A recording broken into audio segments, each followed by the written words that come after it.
What's up guys ဒီနေ့မှာတော့ကျွန်တော် Shura Day တွေမှာဆိုရင်ဘယ်လို workout တွေကိုရွေးချယ်ပြီးဆော့ပြတယ်ဆိုတော့ကျွန်တော် sharing လုပ်ပေးချင်ပါတယ် workout မစခင်အရင်ဆုံးကျွန်တော် Shura ကို warm up လုပ်တယ်ပထမဆုံးကတော့ Shura ရော trap ရောနှစ်ခုလုံးပါတဲ့ workout လေးနဲ့အရင်စလိုက်တယ်ပေါ့နော်ဒီ exercise လေးကတော့ Shura press ကိုမှ Shura အရှိပိုင်းကိုအဓိကထားပြီးတော့ဆော့တဲ့ exercise လေးပါပြီးတော့ရင်ကျွန်တော် front raise ကိုမှ dumbbell ထက် barbell နဲ့ဆော့ရတာကိုပိုပြီးသဘောကျတယ်ပေါ့နော်ဒီကောင်ကတော့ lateral head thrust ဆော့တဲ့ dumbbell fly မှာကျွန်တော်ကတော့ဒီလိုမျိုး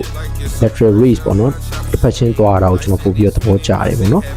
ပြီးတော့ရင်တော့ upright row မှာကျွန်တော်က shoulder injury ဖြစ်မှာဆိုလို့ gym bag တီကိုကျွန်တော်သွားတယ်ဗျ main seat တီတော့မရောက်ဘူးပေါ့နော်ကျွန်တော်ကတော့ chest supported weighted flying ကိုကျွန်တော်ပို့ပြီးတော့သဘောကျတယ်ပေါ့နော် shoulder ဆော့တဲ့အခါအများစုက weighted flying နဲ့ lateral raise တို့ဆိုရင်လေးများများဆော့ဖို့အာရုံထားကြတယ်ကျွန်တော်ကတော့Shura ကို bench များများပြီးနိုင်တယ်ကျွန်တော်ပို့ပြီးတော့အာရုံစိုက်ဖြစ်တယ် Shura ဆော့ရင်ကျွန်တော်ကတော့ trap လဲတွဲဆော်လို့ရှိတာမလို့ dumbbell strap movement လေးကျွန်တော်ထည့်တယ်နောက်ဆုံး movement လေးကတော့ကျွန်တော် Facebook ကိုမှထိုင်ပြီးတော့ဆော့ပြတယ်ပေါ့နော်ဒီကောင် rear dead တွေရော trap တွေရောကောင်းအောင်လို့ကျွန်တော်တို့ finisher ပါပဲကျွန်တော်ရဲ့ Shura workout လေးကတော့ဒီလောက်ပါပဲနောက်ပတ်မှာတော့ကျွန်တော် arms workout video လေးကိုတင်ပေးတော့မှာမလို့အလုံးမခံရအောင် TikTok page နဲ့ YouTube မှာ subscribe လုပ်ပြီးတော့ support လုပ်ပေးလို့ရပါတယ်ကျေးဇူးအများကြီးတင်ပါတယ်